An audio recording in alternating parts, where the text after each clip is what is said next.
Thank you for joining us this hour. Welcome. I'm Layo Adegoke.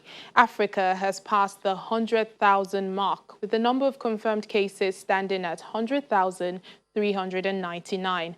From the total number of confirmed cases on the continent, more than 39,000 people have recovered, and the death toll stands at over 3,000. South Africa still has the highest number of cases in Africa, with 19,137. It's followed by Egypt with 15,003 cases, then Algeria with 7,728 cases. In West Africa, Nigeria has recorded 7,016 cases, followed by Ghana, which has seen 6,486 cases. Meanwhile, the countries with the most fatalities are Egypt with 696, Algeria 575, and South Africa with 369. Well, in South Sudan, 10 cabinet ministers are now confirmed to have contracted coronavirus. Information Minister Michael Makue says that all members of the high-level task force on coronavirus, apart from the health minister, have tested positive to COVID-19. But he denies reports that President Salva Kiir, who is also a member of the team, had also tested positive. This comes just days after First Vice President Riek Machar announced he had tested positive alongside his wife, the Defense Minister Angelina Teny. The United Nations Refugee Agency is calling on Malta and all European states to disembark the 160 people aboard the Captain Morgan vessels who have been at sea for some 2 weeks now. Both Italy and nearby Malta have closed their ports to migrant boats, saying they cannot help them because of the coronavirus crisis. But despite the port closures, migrants have continued to arrive. UNHCR Special Envoy for the Central Mediterranean, Vicente Cochetel, says there are fears that COVID-19 lockdown measures have a devastating social and economic impact on refugees and migrants in North African countries, especially in Libya. Also, with ongoing conflicts in Tripoli and the impossibility for the agency to evacuate the refugees, UNHCR recorded an increase of 290% for departures from Libya from January to April this year compared to 2019, and an increase of 163% from Tunisia. So as we speak, we have 160 people, approximately 160 people on private commercial boats in the Maltese water. The Maltese authorities are insisting that those people be distributed around European countries. They have been there more than 2 weeks. So we think that the period of confinement, the quarantine for them is sufficient. Now they should be allowed to disembark, because we need to verify who is in need of international protection, who is not. And I think any serious relocation efforts by European countries depend on that information. This system where, the first country of entry is forever responsible for everyone, I think has lived. Now we need to look at, in that post-COVID phase, we need to look at what predictable solidarity mechanism can work. But it's also fair to say that, about 70% of the people on those boats are not refugees. It doesn't mean that they don't need to be well treated, but it means that they don't have necessarily any hope for any form of legal stay in Europe. So we also need quick human return for those people. They need to be assisted to return quickly to their country of origin. On their country of origin, I have to take them back. People still cross. I mean, the fear of the pandemic in Europe is not preventing people from leaving. That's number one. Two, the second lessons learned from that COVID period is that we had the argument by many governments in the past saying that's the presence of NGO boats in the central Mediterranean Sea that attract people to take that risk. Well, the NGO boats have not been in the central Mediterranean Sea over the last 6-7 weeks. People are still living. So this argument that they act as a magnet is false. It's not proven by the fact. Vincent Cochetel, the UN Special Envoy for the Central Mediterranean, speaking there.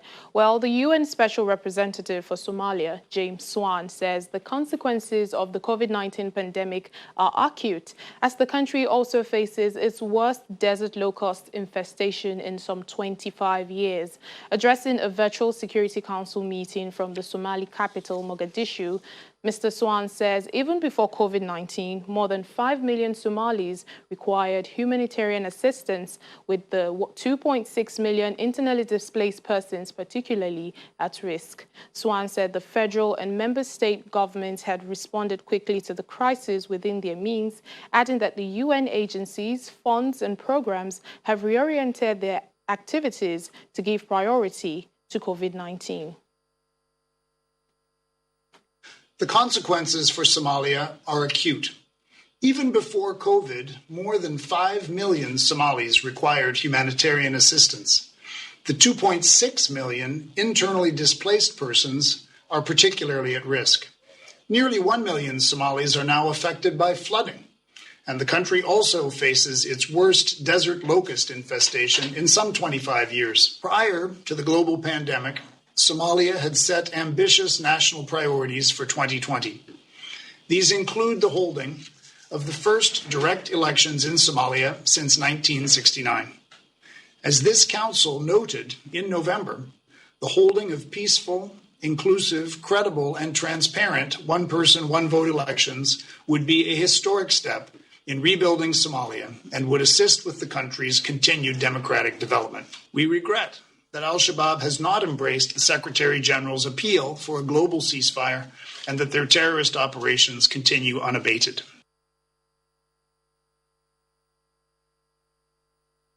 Algerians, like the rest of the Muslim world, are preparing for the Eid al-Fitr ceremonies for this year, but it's a little different from the norm because of the coronavirus pandemic. Charity groups are distributing kits for making sweets at home to the families who have been encouraged to stay indoors. Worshippers also have to adjust their expectation of praying in mosques, as is tradition. The only men praying in one of Algiers' smaller mosques are a group of volunteers who just spent hours disinfecting its premises, hoping that it will reopen soon. We're sterilizing and disinfecting the mosque. We are anticipating it in case the mosque reopens, so worshippers will find the mosque sterilized and will avoid catching the coronavirus. Even though the spirits are down, residents of the Algerian capital say they have accepted that this Eid will most likely be spent at home. There are no prayers, no visits. Even the children won't feed the Eid this year. But we have to do that to protect ourselves. Protecting ourselves is fundamental. For this year's Eid, we have to stay home.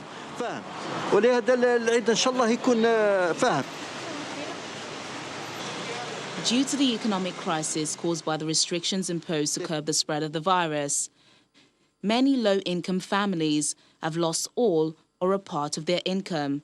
But a volunteer network, the National Association of Volunteer Work, is nevertheless still trying to spread the cheer. It says it's donating about 420 food baskets to families in need, containing ingredients to prepare traditional Ramadan sweets at home. To make people enjoy the Eid celebration and to help them forget about the whole atmosphere created by the coronavirus, we bring them joy in the form of a basket containing food and ingredients to make their own sweets. We want to preserve our traditions and our heritage.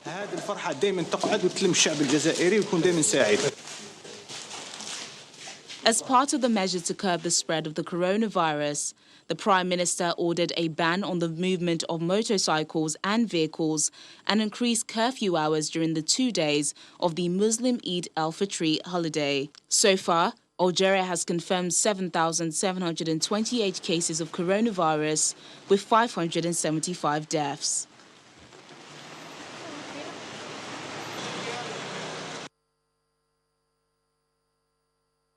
The Egyptian government has announced some financial measures to help pay for the economic damage caused by the coronavirus in the country. Under a new draft law, every working Egyptian will face a pay cut of 1%, while the elderly will face a 0.5% cut in their pensions. The measures will be in force for a year from July. People with a monthly income of less than $125 will be exempted. People who work in tourism, which has been particularly badly affected, may also be excluded. Meanwhile, Egyptians are rushing to buy their favorite Eid biscuits and sweets before a strict government-imposed lockdown comes into effect on Sunday. Shops, restaurants, parks and beaches will also be closed for the holiday, which has been extended from 3 to 6 days under the coronavirus measures. Families rushed to buy sweets and biscuits in Cairo as they prepared to celebrate the end of the Muslim fasting month of Ramadan under a tightened coronavirus lockdown. The Eid al-Fitr festivities are usually a time of release when people pack the streets and visit families, cafes and restaurants. But this year, authorities are bringing forward the start of the existing coronavirus curfew by 4 hours to 5 p.m. and banning all public transport for 6 days from Sunday as they try to contain the pandemic.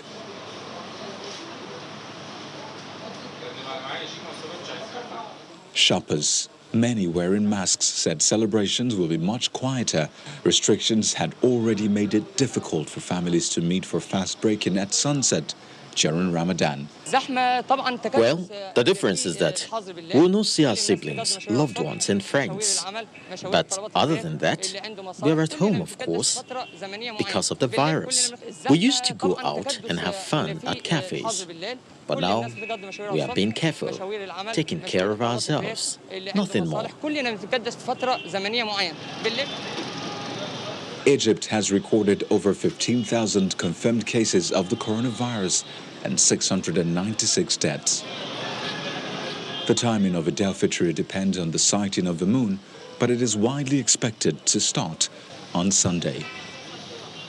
Here in Nigeria, some religious leaders are calling on the Kaduna state government not to ease restrictions on places of worship before the end of Ramadan. A prominent Islamic cleric, Sheikh Ahmed Gumi, believes it could be a dangerous move if mosques are opened up to as soon as it may help the spread of the coronavirus. His views are shared by the Archbishop of Wusasa Anglican Diocese Zaria, Most Reverend Buba Lamido, who wants that physical distancing and observance of all other safety guidelines will be impossible in many places of worship. Mosques, churches, markets, schools and other public places in Kaduna State have been closed for almost 2 months due to the coronavirus pandemic. And it's not clear when the government will change its directive for their reopening, especially for places of worship. While the lockdown no doubt has brought some untold hardship to most people, religious leaders say followers of the different faiths may have to endure long-term changes to their mode of worship to prevent further the spread of the coronavirus. It is very difficult for any religious leader, if we will be true to ourselves, to control our large membership in maintaining the simple hygiene, even in churches. A prominent Islamic cleric, Sheikh Ahmed Gumi, seems to be on the same page, advising the Kaduna State government not to ease restrictions on places of worship, especially mosques, which would have held services to mark the end of the holy month of Ramadan this weekend. Once you allow people to come out, then they are going to troop out in thousands you cannot control. And the point is, we have stayed for 2 months on lockdown. We are afraid that one single day will come and spoil all the gains we have. Meanwhile, in the southwest, it's a different call for some Muslim leaders who seem eager to see a reopening of mosques across the country to allow Eid al-Fitr prayers and are promising adherence to the guidelines. We are just appealing to all governors to meet together to give us chance to reopen mosque and church to pray for our land. The leaders may differ in their positions, but the government is already asking Nigerians to start adjusting to a new way of doing things when the restrictions are eventually lifted. Physical distancing, wearing of masks, washing of hands, gathering in small groups or no gatherings at all to help prevent the spread of the virus. At least 13 Kenyans have died from cholera since the onset of the current rains in the country. The Health Ministry says the fatalities have been recorded in the northern part of Kenya. More than 500 cases of cholera have been reported. The outbreak started in Garissa and spread to Wajir, Turkana, Murang'a, Marsabit counties. Minister Mutahi Kagwe attributed the outbreak to flooding that led to poor sanitation as pit latrines contaminated all water points. Well, the number of confirmed cases still in Kenya has soared to 1,109 as 80 more people tested positive for the coronavirus. As part of his social responsibility in Nairobi, Robert Okubo is volunteering to help disinfect police stations around the city as part of efforts to curb the spread of the virus. A small motor engine rambles in a police station in Nairobi. Sprayer in hand and disinfectant solution in a motorized container on his back. Robert Okubo is working hard to help curb the spread of COVID-19.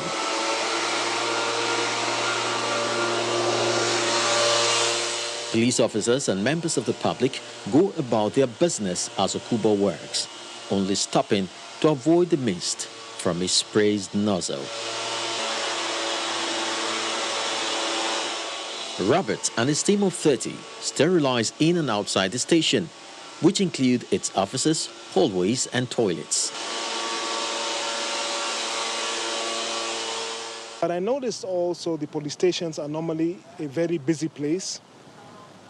Can you imagine what a country would be like if you had police officers falling sick and we don't have anyone to maintain the crime or problems we're having in society? So I said it was important for me to check up on them and see if they were getting any services. If not, I offer for them. And apparently they're not getting them as frequent. And I thought it important to at least volunteer and help out where I could.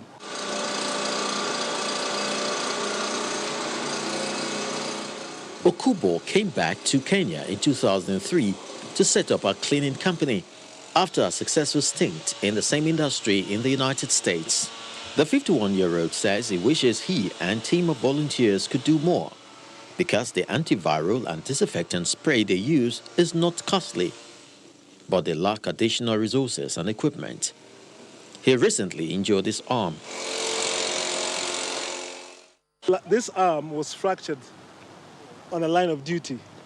I was actually sanitizing one of the stations in Kilimani, and I was going around a building and I didn't realize there was mud on the ground. Because sometimes when you're spraying a building, you want to try and walk away from the treatment.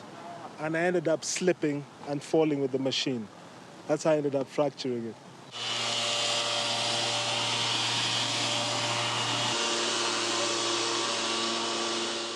Okubo plans to regularly disinfect Nairobi's more than 40 police stations. So far, his team has covered 4 of the capital's busiest police stations. We urge other Kenyans to follow Robert's footsteps so that they can assist our officers. You know, our officers are always in the front line in dealing with this epidemic issue of corona.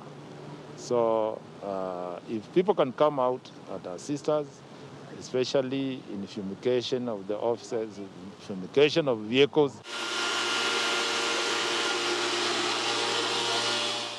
Kenya recorded 80 new COVID-19 cases on Wednesday, the highest reported in a single day since the pandemic hit the East African nation. However, no infections have been reported among the police force or in the stations. The country has confirmed 1,109 COVID-19 cases and 50 deaths so far.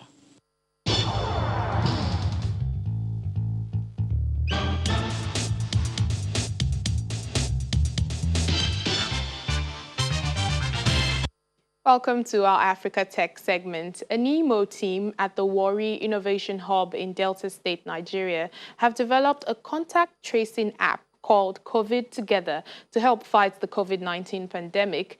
This app, through a technology called Bluetooth Low Energy, scans for other users of the applications, automatically records close contacts, and generates a unique ID for easy identification. Take a look. The coronavirus pandemic is continuing its spread to nearly every country across the world. Individuals and organizations are making efforts to help curb the spread. In Warri Delta State, a NEMO team at a software development company have built a contact tracing app called COVID Together to fight the virus. The app is aimed at contact tracing, information, and action. We understand that when people fall sick from the coronavirus and the government authorities may ask them who they met or where they've been to or how many people they must have met, the information they offer may be incomplete because perhaps they've forgotten. And so we built a contact tracing app that uses Bluetooth Low Energy technology to assist with contact tracing. The COVID Together app uses a technology called Bluetooth Low Energy, which helps to scan for other users of the app that have enabled contact tracing on it. When you install the COVID Together app from our website, covidtogether.org, the app asks for your name and your phone number. The app also has a switch that allows you to enable or disable contact tracing. This gives you control. You install the COVID Together app on your mobile phone and you come in contact with another COVID Together user. If the distance between you and that person is less than 2 meters, immediately your mobile phone records that as a close contact, and both phones exchange an ID or a nickname. The app also gives the location of all test centers and isolation centers in the state on a map, giving the users information on the nearest location. Also added a geofence feature that fences areas that are affected in your state.